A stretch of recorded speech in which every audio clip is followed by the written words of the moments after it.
am Elena, and the most anticipated moment of my life, the exchange of vows with the love of my life, Alex, was about to become the site of my greatest, most satisfying act of personal and professional retribution.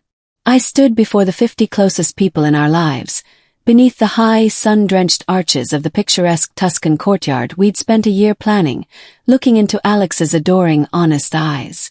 The air smelled of rosemary and ancient stone, and everything felt suspended in flawless perfection, precisely as Chloe, my maid of honor and supposed oldest friend, had tried desperately to prevent with surgical malice.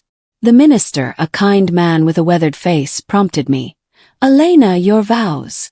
This should have been the moment for sweet, tearful promises whispered across the altar, but my truth was far more complex, brutal, and far less sentimental. I reached into the hidden pocket of my custom gown, feeling the cold, smooth comfort of a slim, silver voice recorder I'd painstakingly wired into the chapel's professional sound system. I pressed a single, deliberate button. A digital voice, loud, startling, and utterly filled with venom, cut through the reverent sacred silence, freezing the entire courtyard. It wasn't my voice. It was Chloe's, thick with malice and poisonous jealousy, detailing her plot. "He deserves to know what she really thinks of him. And by the way, the catering is going to be 3 hours late." Every single guest gasped, a collective visceral sound of shock rippling through the rows. My heart pounded so violently I felt dizzy, but my expression remained fixed in serene, controlled power.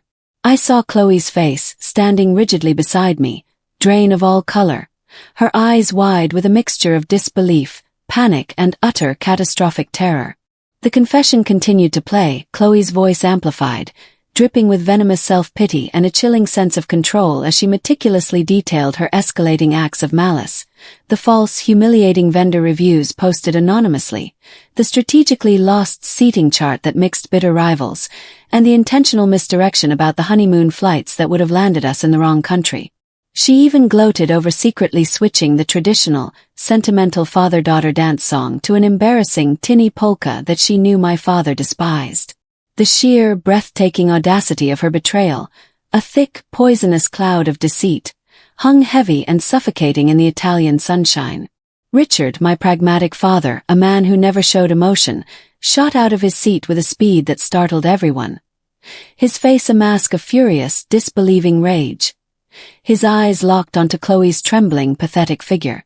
Alex, bless his calm, steady heart, remained absolutely still, his hands tightly gripping mine, his focus never leaving my eyes as he processed the brutal audio with quiet, focused clarity. The true content of the recording went far beyond scheduling mishaps. It was a cold, calculated exposé of her decade-long resentment toward my effortless career success and, more recently, her specific hatred for Alex, whom she deemed too stable and too genuinely good for me. It was a vicious, unvarnished look into the toxic decay of a friendship I had once valued more than family. As the final damning sentence echoed, a cruel, cutting comment about my mother's long-term illness, I clicked the recorder off. The silence that replaced it was monumental, absolute, and I knew the next move had to be swift and final. I looked at the minister, nodded once, and without breaking eye contact with Alex, I prepared to deliver the second, more profound part of my vows.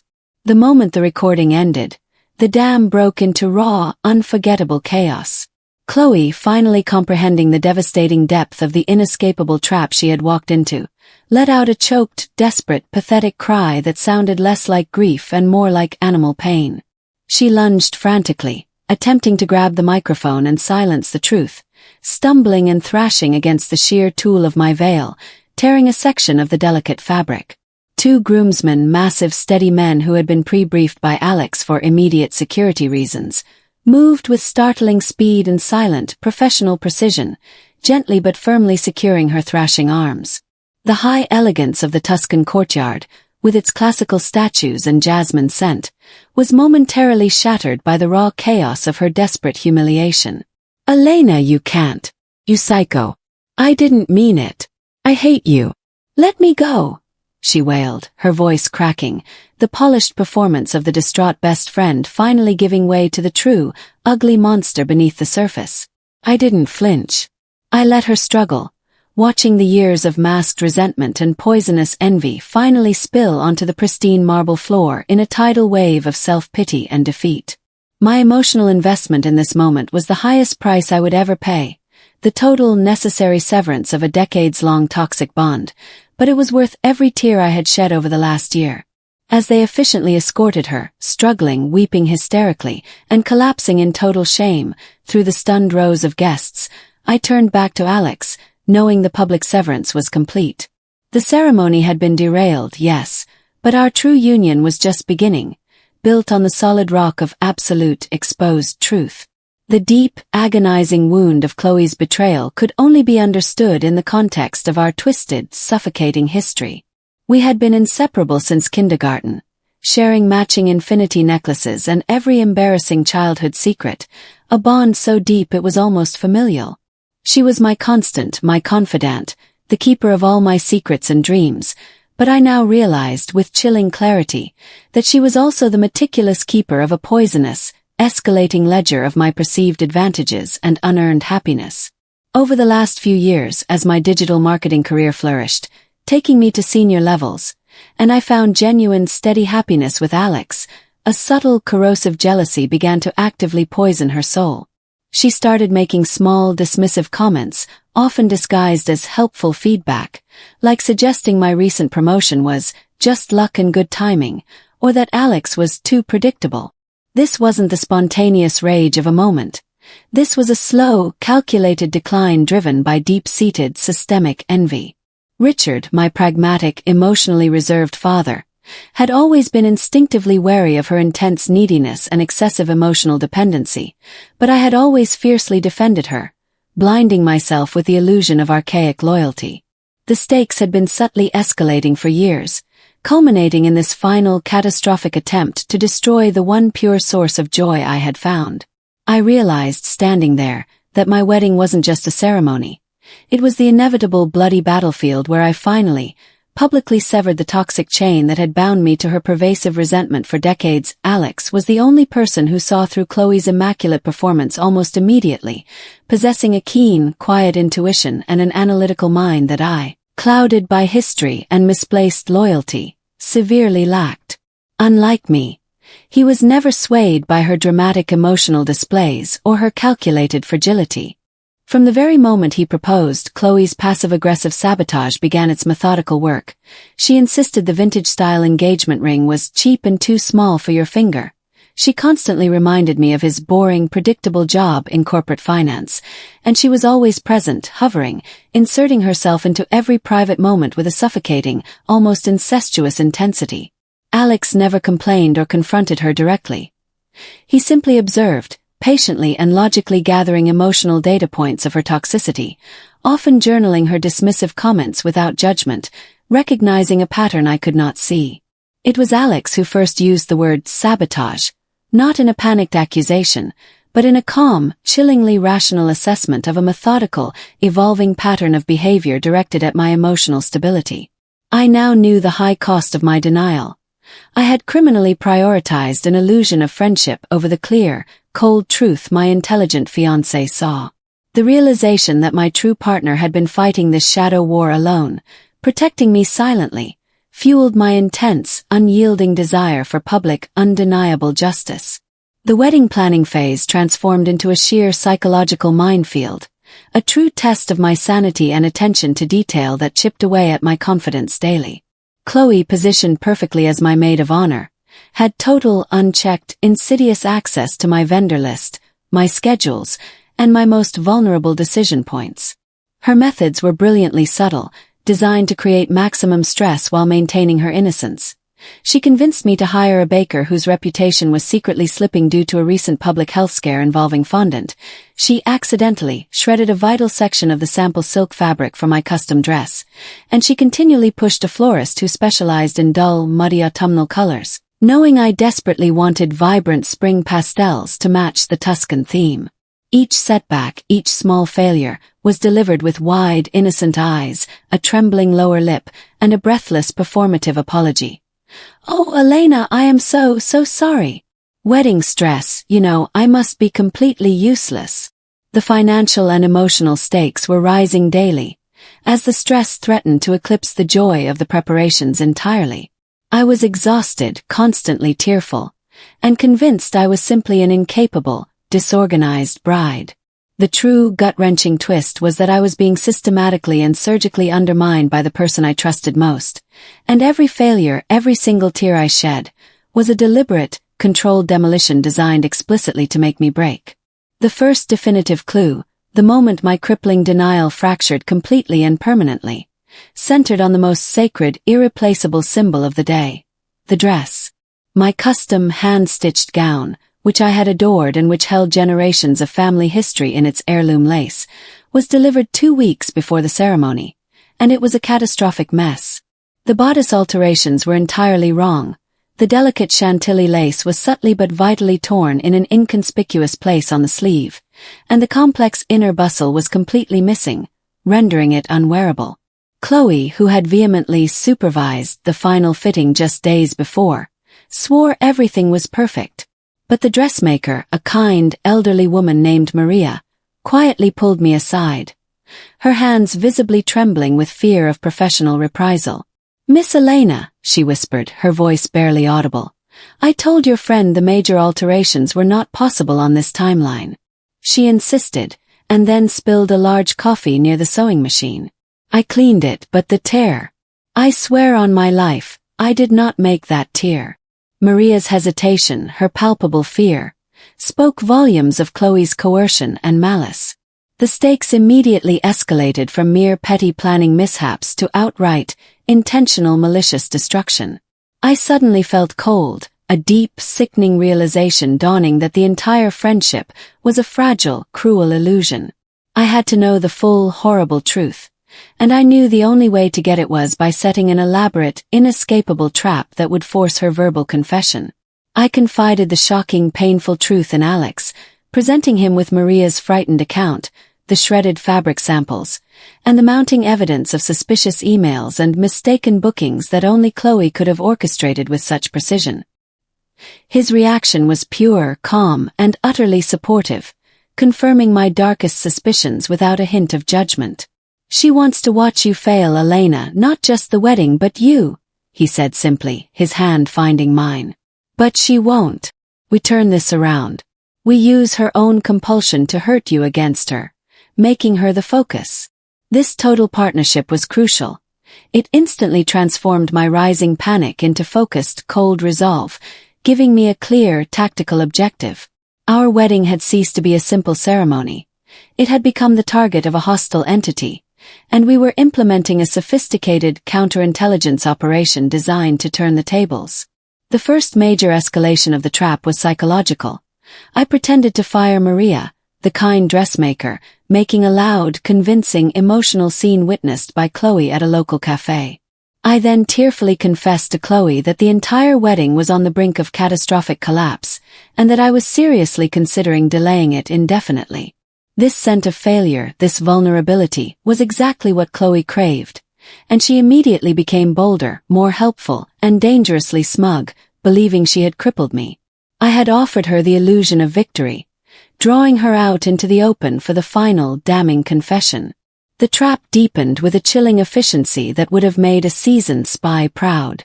Alex, utilizing his connections with a highly specialized tech firm, secured a highly directional, miniaturized voice recorder disguised flawlessly as a decorative rose brooch, the exact antique piece I'd designated for Chloe to wear prominently with her maid of honor dress. The location for the inevitable confession was critical. My mother's sunroom, a quiet, sound-dampened space where Chloe often took her private calls while helping me finalize delicate details, far from the main house. I knew Chloe needed a final, gloating confession, a monologue delivered to the victim to mentally seal her perceived victory. The biggest hook. I confided in her the fictional financial crisis that was about to ruin the wedding, complete with expertly forged, damning bank statements showing the caterer had officially backed out due to my poor, embarrassing financial planning. The lie was too delicious for her toxic ego to resist. I needed her to confirm her exact motive and detail the final, decisive act of sabotage, and I needed every single word secured on digital tape. The emotional tension of maintaining the facade of a fragile, broken bride, all while waiting for her final fatal act of cruelty, was an almost unbearable weight on my soul.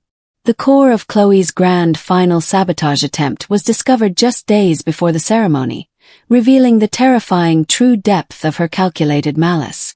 While she was ostensibly on a secret mission to secure the last-minute seating for my difficult aunt, Alex initiated an elaborate system to hack her personal laptop through a staged emergency repair request she accepted.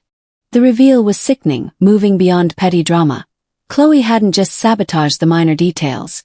She had attempted to cancel the venue's core liability insurance and falsified the final, major payment wire transfer to the catering company, a catastrophic financial and legal move that would have shuttered the entire event legally hours before the ceremony, leaving us financially ruined and legally exposed. The high stakes were confirmed. This was not mere petty jealousy. It was professional, clinical destruction that bordered on malicious intent. We acted instantly, quietly verifying and rectifying the insurance and the falsified transfer, ensuring the wedding remained structurally and legally sound. But the emotional damage was permanent. Her motives transcended simple envy. They moved into the realm of true, deliberate wickedness. I realized that my revenge could not be subtle. It had to be public, undeniable, and utterly humiliating. She had aimed for total devastation. I would give her total, inescapable, documented exposure. With the venue secured, the insurance reinstated, and the financial threat neutralized, the final piece of the trap was meticulously set: the dinner rehearsal. I knew Chloe would use this time, the night before the wedding, to enact a final minor act of symbolic cruelty while she gloated internally over her perceived major success, the fictional financial ruin she thought she had inflicted upon me. I wore the recording brooch and played the role of the distraught, overwhelmed bride perfectly, making sure to appear tearful, exhausted, and utterly defeated. She took the bait instantly. While my mother was conveniently distracted setting up favors, Chloe cornered me in the sunroom, pretending to offer comfort while her eyes glittered with dark, predatory satisfaction. That's when she delivered the chilling, precise details of her grand plan. Her voice thick with self-satisfaction and utter arrogance.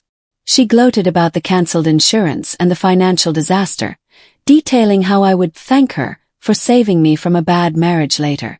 She even confessed to the dress tear, the missing cake tier, and the flower sabotage, describing them as necessary editing.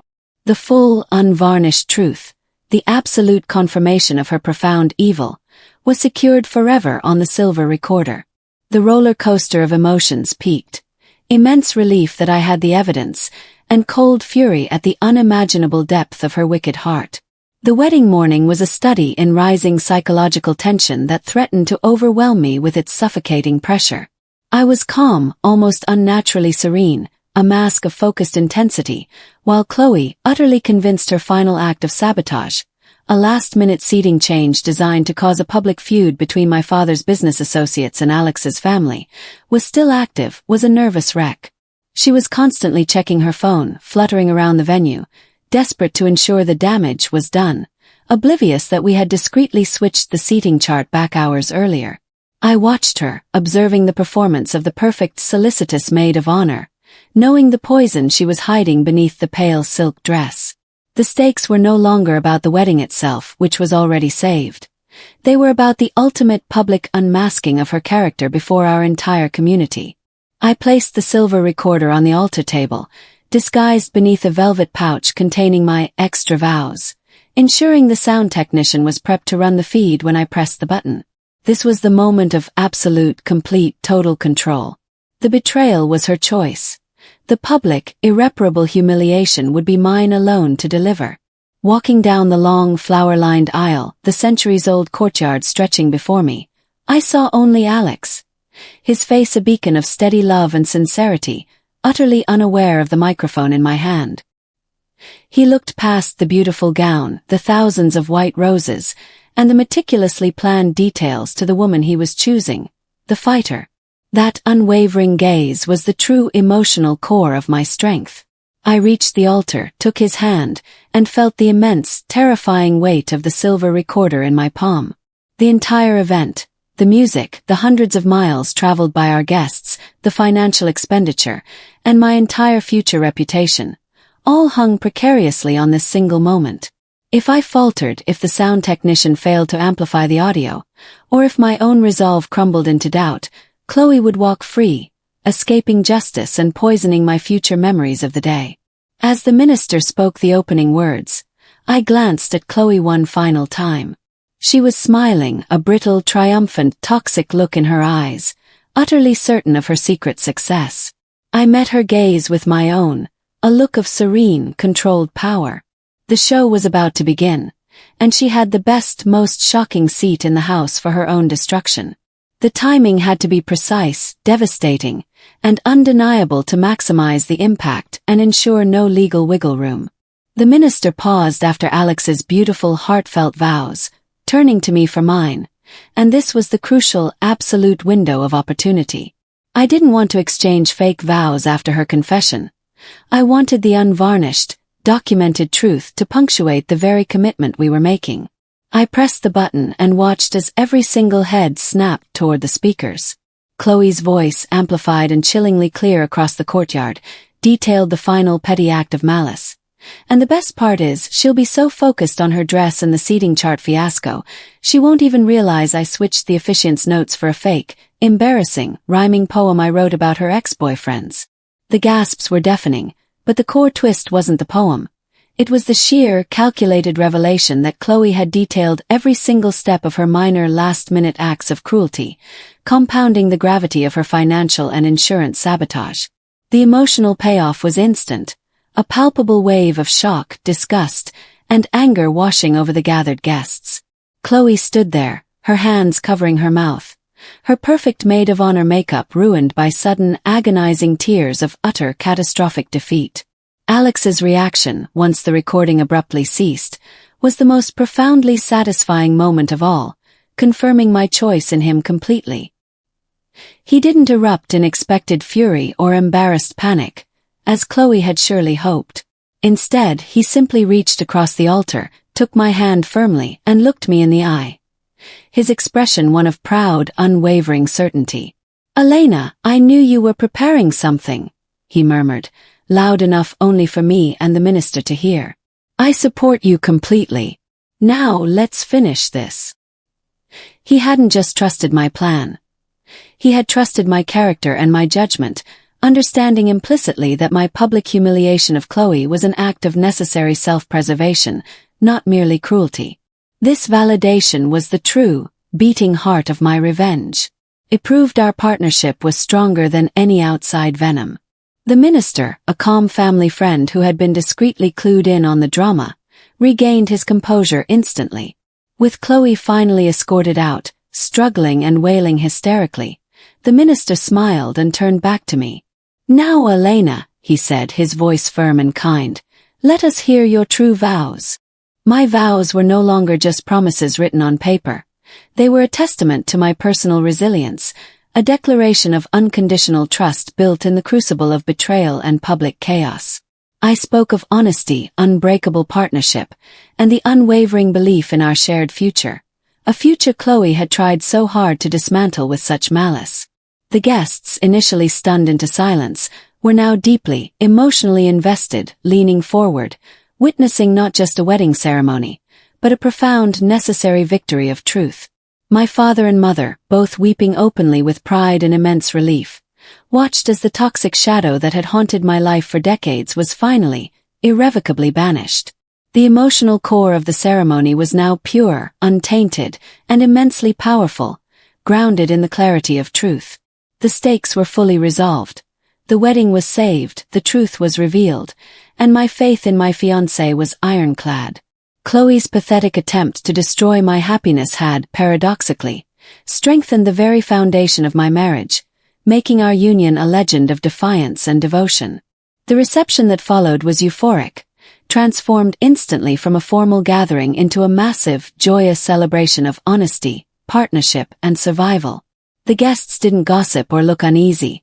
They rallied around us with a fierce, protective energy, approaching me with hugs and genuine tearful admiration for my strength and courage.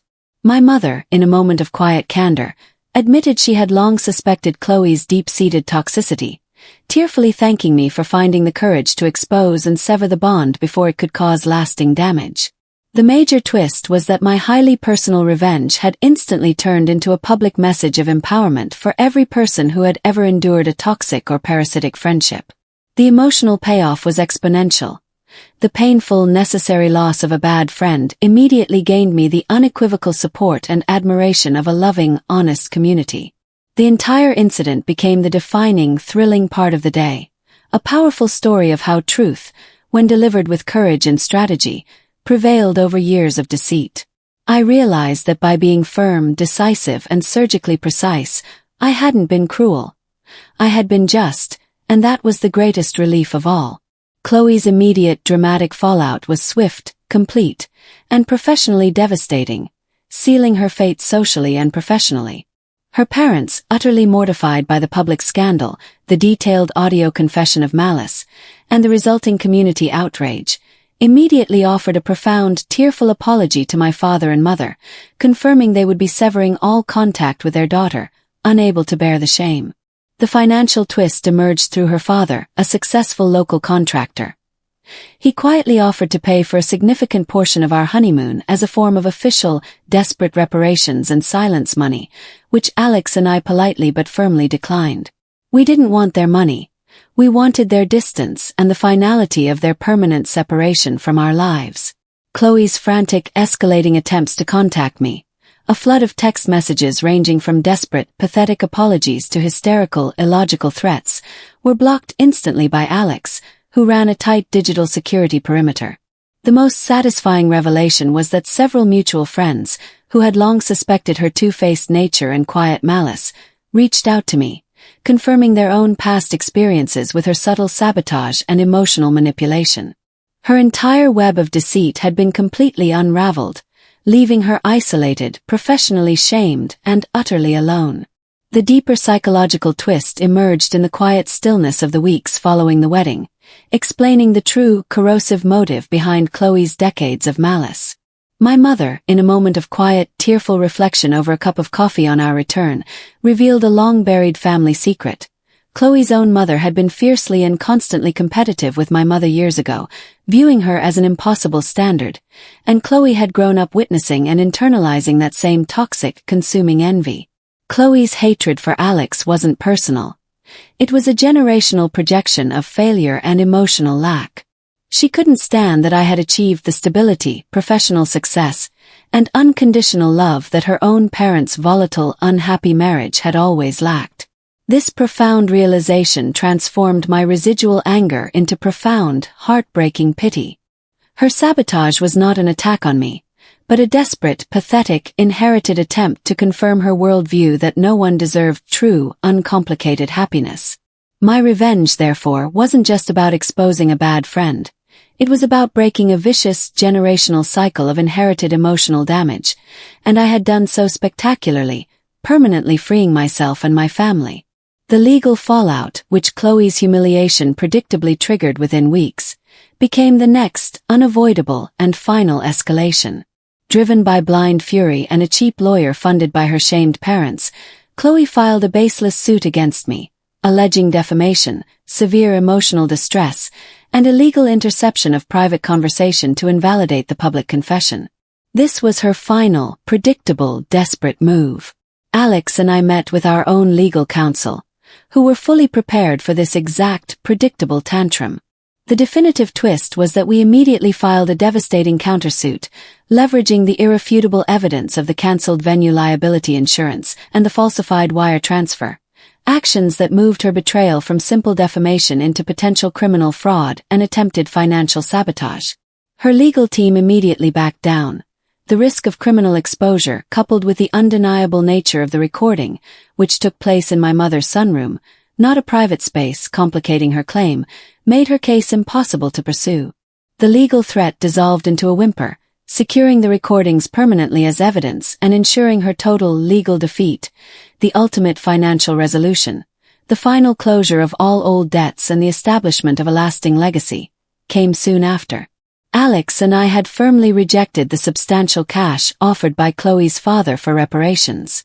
Instead, we used a portion of the money Alex had saved, augmented by the funds we recovered from the insurance wire transfer, to establish a formal charitable trust. We called it the Maria's Dressmaker Trust, named after the kind woman who gave me the first brave clue. This trust provided small emergency grants to wedding and creative vendors who had been victims of sabotage or unfair reviews, ensuring Chloe's toxic legacy was replaced by a financial force for good and integrity in the local industry. Our honeymoon was a 2-week period of total, untainted peace high in the Swiss Alps, completely disconnected from the digital world and the chaos we left behind. We realized the true luxury was not the destination, but the absolute quiet certainty of our clean, honest future together, a future built entirely on our mutual trust and resilience. The revenge had paid for our happiness in a currency far more valuable than money. The ultimate resolution was the profound, quiet, unshakable strength of my marriage. Alex and I returned from our honeymoon, our bond forged and tempered in the intense heat of crisis and public truth. We immediately implemented total digital boundaries, changing all passwords and installing high-grade security across our home and devices. The event, once a source of potential trauma, became a constant, powerful reminder of our shared honesty and mutual defense. The stakes were fully resolved. Our marriage was built on a foundation of absolute truth. I spent increasing time mentoring a young cousin who was struggling with a similar toxic, possessive dynamic in her own life, teaching her that loyalty to self, to truth, and to growth must always supersede blind loyalty to a destructive friendship. The revenge, born from betrayal, had evolved into an unexpected, enduring legacy of empowerment and emotional literacy for others, completing the cycle of pain into purpose. 2 years passed, marked by immense happiness, quiet trust, and professional growth in my career. Chloe attempted a final, desperate, digital act of manipulation. She created a new social media profile using a fake name, sending a lengthy, self-pitying plea for reconciliation, claiming the recording was taken out of context, and hysterically blaming her entire breakdown on a fictional, severe prescription medication reaction. The twist: I responded not with anger, tears, or engagement, but with a firm, professional cease and desist letter drafted by Alex's lawyer, detailing the exact, damning timeline of her malice and explicitly forbidding all future contact under penalty of legal action and public release of the full court documents. I refused to allow her to reopen the wound, even symbolically. The revenge was complete because I had mastered the art of final, unbreakable closure, refusing to let her have another scene or a single word in my life story. The final moment of true catharsis was subtle, unexpected, and intensely private. Alex and I were preparing for our second anniversary, cuddled on the sofa, deciding to watch our wedding video one last time before finally archiving it. As the ceremony began, we fast-forwarded through the beautiful but tense entrance, going straight to the moment the audio recording played. We watched the chaos, Chloe's theatrical humiliation, and then the quick, calm resolution. We paused the moment the groomsmen escorted her out. We laughed, not cruelly, but with immense relief and genuine gratitude. We had taken the worst moment of our wedding, the moment of ultimate betrayal, and transformed it into our favorite memory, a hilarious, powerful anecdote about the beginning of our forever. I realized the only audience that ever truly mattered was us, and in our legendary story, I was the undisputed victorious heroine. The stakes were gone, the wound was finally healed, and the legacy of my revenge was a marriage that was simply unbreakable.